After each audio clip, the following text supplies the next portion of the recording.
There are so many aspects in life when you need to clear certain baggages. What happens is that many of us want to achieve a lot of things in life. We are constantly focused on the future of how we will achieve things, what will we get, by when will things happen and occur in our life.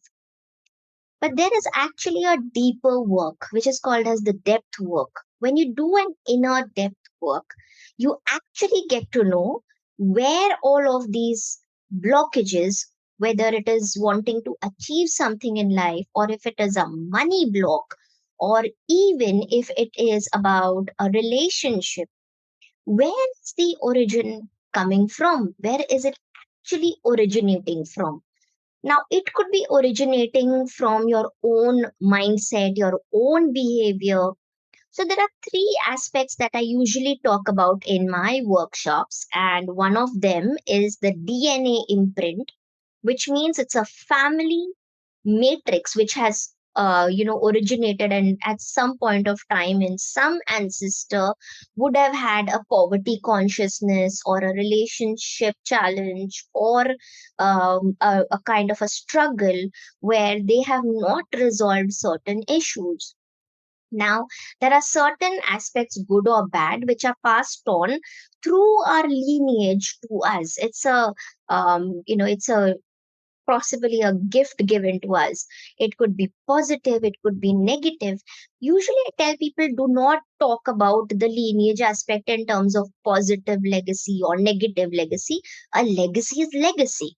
Now, if it is not working for you, what do you do about that legacy, right?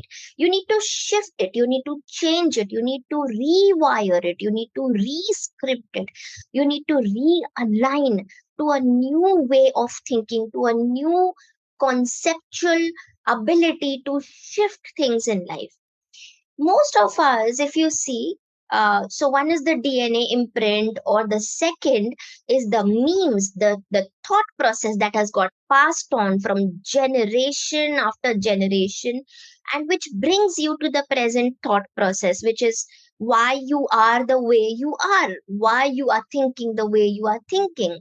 A very simple story that comes to my mind whenever I talk about the way we think in terms of the thought process which have got transferred from generation after generation would be that once upon a time there was a lady who was cooking fish in a house. So she cut the head of the fish and the tail of the fish and she put it in her microwave. Now her husband asked her, why are you cooking fish like this, where you're cutting off the head and the tail first? Why not the entire fish, which can fit into our microwave at one go? Why aren't you cooking that at one time? So she said, oh, you don't know, it is a very beautiful recipe of my great grandmother.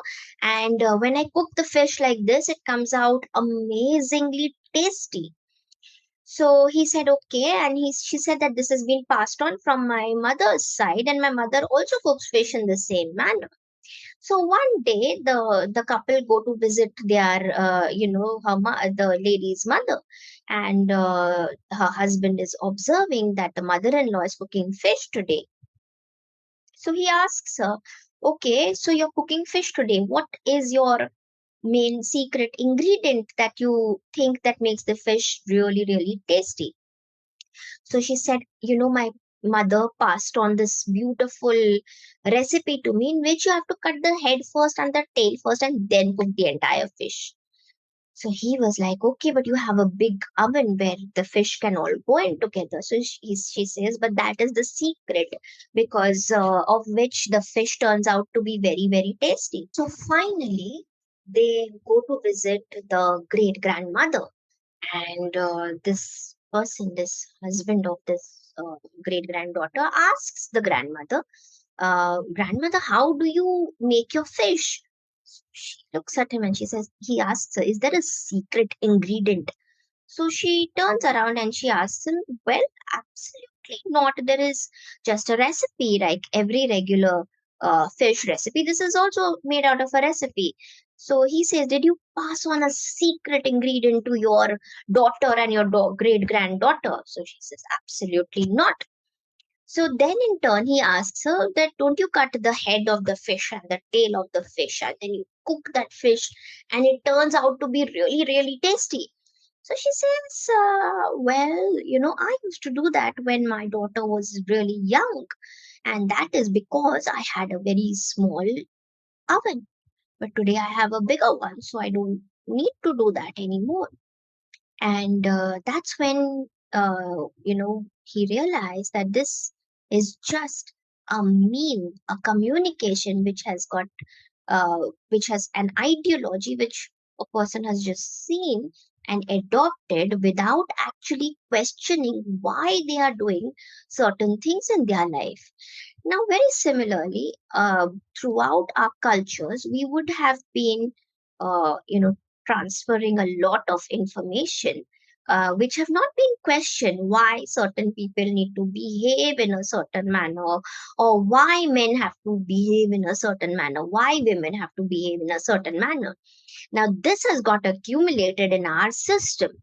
So there is the DNA, there is your memes, and finally, it is your own thought process, which is a combination of what you have learned from your current environment as you were growing up. Now, all of these three combination will actually start creating an impact into who you today are as an individual.